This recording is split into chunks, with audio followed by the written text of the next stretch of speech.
নমস্কার বন্ধুরা, আবার চলে এসেছি একটা নতুন গল্প নিয়ে। গল্পের নাম ভূতের পুতুল। অভিশপ্ত বাড়ি। কলকাতার শহরতলির এক প্রান্তে ছিল এক পুরনো ধূসর দোতলা বাড়ি। স্থানীয়দের মুখে মুখে রটে গিয়েছিল বাড়িটা নাকি অভিশপ্ত। বিশেষ করে সন্ধ্যার পর কেউ ওদিক দিয়ে যাওয়ার সাহস করতো না। রুদ্র একজন তরুণ লেখক, এই ধরনের গল্প শুনলেই কৌতূহলী হয়ে ওঠে।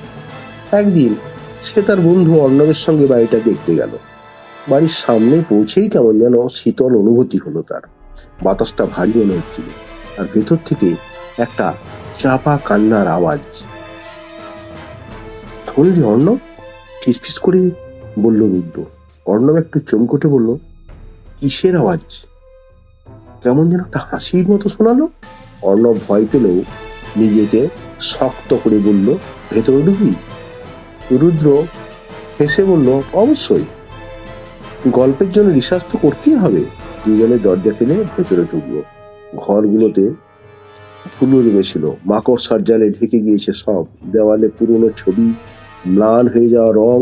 হঠাৎ একটা ঘরের কোনো অদ্ভুত একটা জিনিস চোখে পড়লো রূপে। একটা পুতুল। পুতুলের অভিশাপ। পুতুলটা দেখতে বেশ পুরনো, হাতে সেলাই করা কাপড়ের তৈরি। চোখ দুটো বড় বড়, আর এক অদ্ভুত মিষ্টি হাসি ফুটে আছে মুখে। রুদ্র মৃদু হাসল। দেখ অর্ণব, কত সুন্দর পুতুলটা। অর্ণব কেমন যেন অস্বস্তি বোধ করল। ফেলে দে, কেমন একটা অদ্ভুত লাগছে। রুদ্র পুতুলটা হাতে তুলতেই আশেপাশের বাতাস ঠান্ডা হয়ে এলো, যেন কেউ ফিসফিস করে কিছু বলছে। এটা আমার। একটা সরু চাপা গলায় কথাটা কানে এলো দুজনেরই। অর্ণব চমকে উঠল। কে কে বলল? রুদ্র পুতুলটা হাত থেকে ফেলে দিল, কিন্তু তখনই দরজা বন্ধ হয়ে গেল বিকট শব্দে। জানালা দিয়ে হঠাৎ বাতাস বইতে শুরু করল, আর দূরে কোথাও কারো কান্নার আওয়াজ শোনা গেল। চল এখান থেকে, চেঁচিয়ে উঠল অর্ণব। কিন্তু রুদ্র কেমন যেন মুগ্ধ হয়ে পুতুলটার দিকে তাকিয়ে রইল। পুতুলটার ঠোঁটের হাসিটা যেন আরেকটু বেড়ে গেল। রাতের অভিজ্ঞতা। সেদিন রাতে রুদ্র তার ফ্ল্যাটে ফিরে আসলেও কিছুতেই শান্তি পেল না। কোথাও যেন কিছু একটা অস্বাভাবিক লাগছিল। পুতুলটা সে সঙ্গে করে এনেছিল, কারণ ওর মনে হয়েছিল এটা নিয়ে কিছু একটা গল্প লেখা যায়। রাত বাড়তেই তার ঘরে অদ্ভুত সব শব্দ হতে লাগলো। কাচের জানালায় আলতো টোকা, দেওয়ালে আঁচড় কাটার আওয়াজ, আর সবচেয়ে ভয়ঙ্কর ছিল সেই ফিসফিসানি। আমাকে ফেরত দাও। রুদ্র ঘুম থেকে লাফিয়ে উঠল। ঘরের আলো জেলে দেখল পুতুলটা ঠিক তার বালিশের পাশে পড়ে আছে, যেন তাকিয়েই হাসছে। হাত পা ঠান্ডা হয়ে গেল তার। পুতুলটা তো সে টেবিলে রেখেছিল, তাহলে এটা বালিশের পাশে এলো কিভাবে? পরদিন সকালেই সে অর্ণবকে ফোন করল।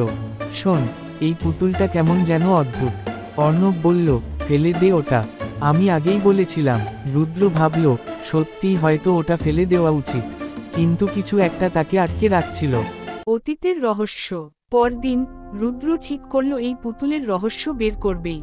সে স্থানীয় এক বৃদ্ধার কাছে গেল, যিনি গ্রাম্য কাহিনীগুলো জানতেন। বৃদ্ধা এক ঝলক পুতুলটার দিকে তাকিয়ে শিউরে উঠলেন।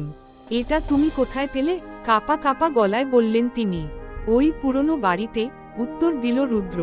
বৃদ্ধা দীর্ঘশ্বাস ফেলে বললেন, ওই বাড়ির এক ছোট্ট মেয়ে ছিল, মৃণাল। খুবই একা ছিল সে, বন্ধুর মতো পুতুলটাকে আগলে রাখত। একদিন খেলার সময় সে সিঁড়ি থেকে পড়ে যায় আর মারা যায়। তারপর থেকে পুতুলটা নাকি অভিশপ্ত হয়ে যায়। যারা ওটাকে ছোঁয়, তাদের সঙ্গেও কিছু না কিছু খারাপ ঘটে। রুদ্র গা শিউরে উঠল। তাহলে এখন কি করব?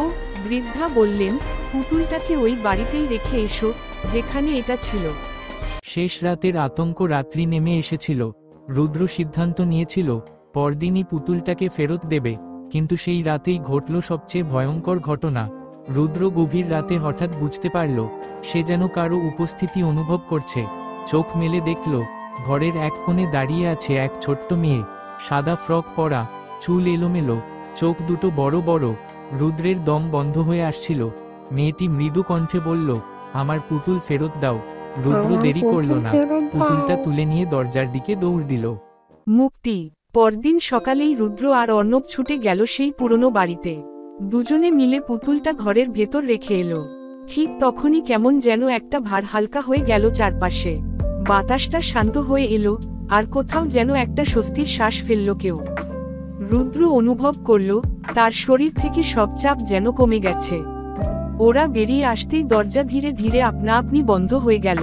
পেছনে তাকিয়ে রুদ্র দেখল জানালার ধুলো জমা কাচের ওপাশে একটা ছোট্ট মেয়ের ছায়া। সে মৃদু হাসল আর তারপর মিলিয়ে গেল।